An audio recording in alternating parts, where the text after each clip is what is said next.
নমস্কার বন্ধুরা, আজ আমরা প্রেত পরিচিতির নবম গল্পে পৌঁছে গেছি। নানা গল্পের মধ্যে দিয়ে আমাদের অনেক সময় কেটে গেছে, তোমাদের ভালোবাসাও পেয়েছি অনেক, তাই তোমাদের অসংখ্য ধন্যবাদ। আজ আমি তোমাদের যক্ষের গল্প শোনাবো। আশা করি তোমরা সবাই যক্ষ এই নামটা শুনেছ। যক্ষ প্রধানত প্রাচীনকালের কোনো রাজা বা জমিদারের আত্মা। আগেরকার সময়ে যখন বর্গী, ডাকাত বা নানা প্রকার দস্যুদের আগমন হতো, তখন জমিদারেরা তাদের সব মোহর, সোনা, হিরে, জহরত মাটির নিচে কোনো সুরক্ষিত স্থানে রেখে দিত। আক্রমণে যখন সেই রাজা বা জমিদারের প্রাণ যেত, তখন তার অতৃপ্ত আত্মা যক্ষ হয়ে সেই বিশাল সম্পত্তির পাহারা দিত, যতক্ষণ না সেই অগাধ সম্পত্তির সঠিক উত্তরাধিকারী আসত। এরা সচরাচর কারোর কোনো ক্ষতি করে না, যদি না কেউ এদের সম্পত্তি হরণ করার চেষ্টা করে। আর যদি কেউ সেই উদ্দেশ্যেই এদের কাছে আসে, তাহলে এরা তার ঘাড় মোটকে চিরকালের মতো তাকে শান্ত করে দেয়। তোমাদেরকে এত বিস্তারিতভাবে বলার কারণ হলো, আমি নিজেই এই ঘটনার প্রত্যক্ষদর্শী। ঘটনাটি ঘটে আজ থেকে প্রায় 40 বছর আগে। তখন আমি সরকারের প্রত্নতাত্ত্বিক বিভাগে চাকরি করি। স্থানটি ছিল পশ্চিম মেদিনীপুরের নারাজোল রাজবাড়ির নিকটে। সদ্য বিবাহের ফলে আমি স্ত্রীকে নিয়ে পশ্চিম মেদিনীপুর চলে যাই। সরকারি বিভাগ থেকে আমাকে একটা কোয়ার্টারের ব্যবস্থা করে দেওয়া হয়েছিল। যাই হোক, এই রাজবাড়ির নিকট একটি স্থানে আমাদের খননের কাজ হচ্ছিল। একদিন, কি গো, আমি তাহলে বেরোচ্ছি, বুঝলে? আচ্ছা, সাবধানে যেও আর সময় মতো ফিরে এসো, বেশি দেরি করো না। আচ্ছা বাবা, আচ্ছা। কি ব্যাপার, ওটা রায়বাবু না? এমন হন্তদন্ত হয়ে এইদিকেই তো আসছেন মনে হচ্ছে। কি ব্যাপার হলো? এই যে স্যার, আপনি বেরোচ্ছেনই দেখতে পাচ্ছি। একটু তাড়াতাড়ি চলেন, ওইদিকে ভীষণ বিপদ হয়ে গেছে। কেন রায়বাবু, কি হয়েছে? আচ্ছা চলুন চলুন, যেতে যেতে শুনছি। ওই যে নারাজোল রাজবাড়ির খালপাড়ে আমাদের যে খননের কাজ চলছিল না স্যার, তাতে অবিরাম বলে যে ছেলেটি কাজ করছিল, হঠাৎ সে কাজ করতে করতে চোখ উল্টে গিয়ে ভিড়মিকে পড়ে গেছে। পরে সবাই যখন তাকে ধরাধরি করে পাশের গাছতলায় বসিয়ে গায়ে মুখে জল দেয়, কিছুক্ষণ পর তার জ্ঞান ফেরে। কিছু একটা কারণে ওরা সবাই আর কাজ করতে চাইছে না স্যার।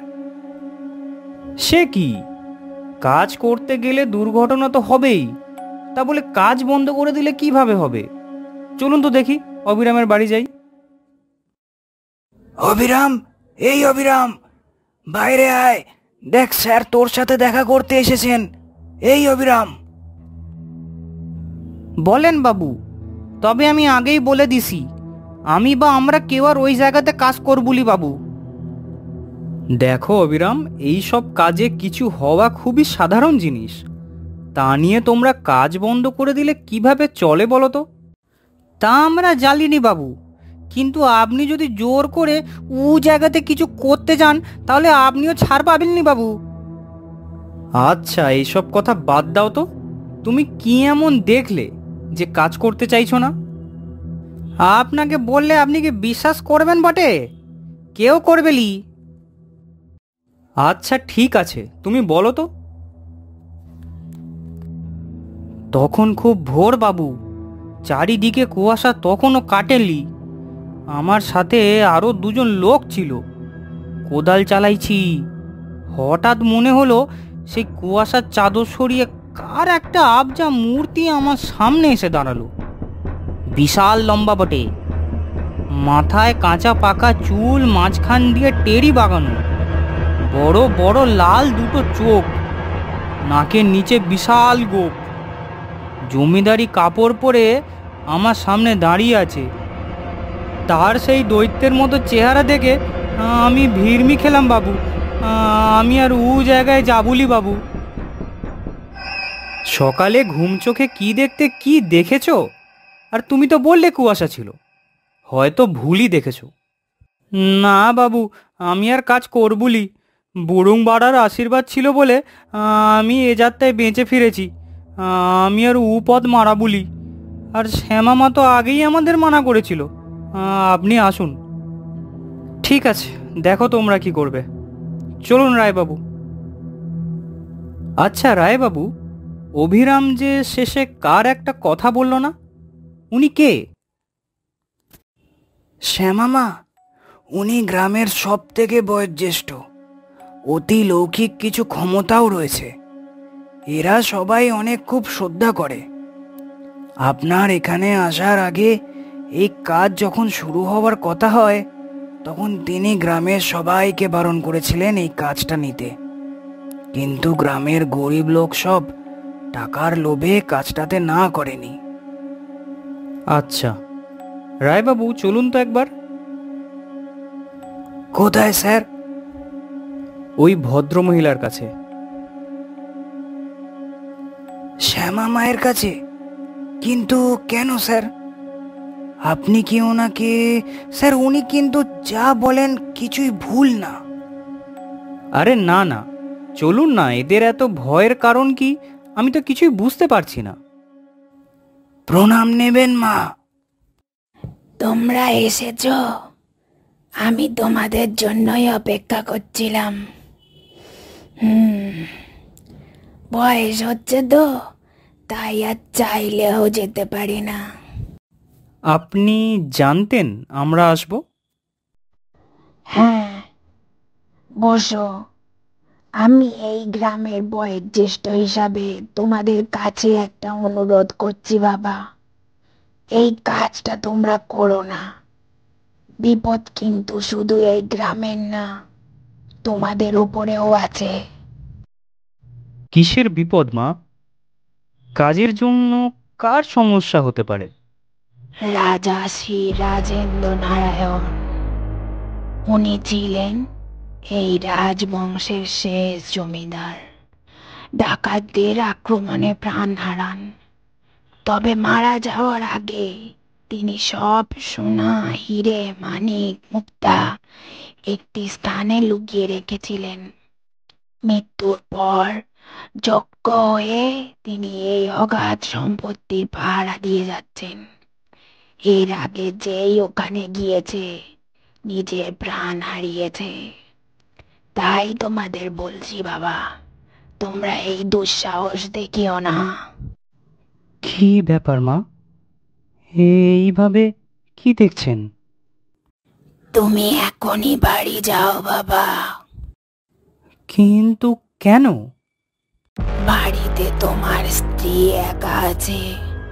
তুমি যদি এখনই না যাও, তার ভারী বিপদ হবে। এখনই যাও। এখন আবার কে এলো? ওর তো এখন আসার সময় হয়নি। যাই দেখি। আপনি কে? মানে আপনাকে তো ঠিক চিনলাম না। আমি এই গ্রামের জমিদার। আচ্ছা, ভেতরে আসুন। না, আমি বসতে আসিনি। বড় বাবুকে বলে দেবেন, উনি যে জায়গায় হস্তক্ষেপ করছেন ওটা আমার এলাকা। অনধিকার প্রবেশ আমি একদম পছন্দ করি না। যদি ভালো চান তাহলে যেন আর এমন না করেন।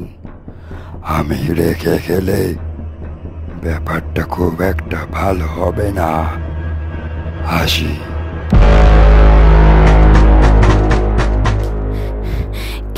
কে? আমি। দরজাটা খোলো তাড়াতাড়ি। তুমি এসে গেছো? আমি ভীষণ ভয় পেয়ে গেছি। ওই ওই লোকটা। কি হয়েছে? তুমি ঠিক আছো তো? তুমি এখনই অফিসে কথা বলো, আমরা আর এখানে থাকবো না। হ্যাঁ, তুমি ঠিকই বলছো। এই ছিল আমার সাথে ঘটে যাওয়া এক অদ্ভুত ঘটনা। তাহলে ভালো লেগেছে তো গল্পটা? ভালো লাগলে লাইক করতে ভুলো না যেন। আবার দেখা হবে তোমাদের সাথে। সবাই ভালো থেকো, সুস্থ থেকো। এখনকার মতো আসি। নমস্কার।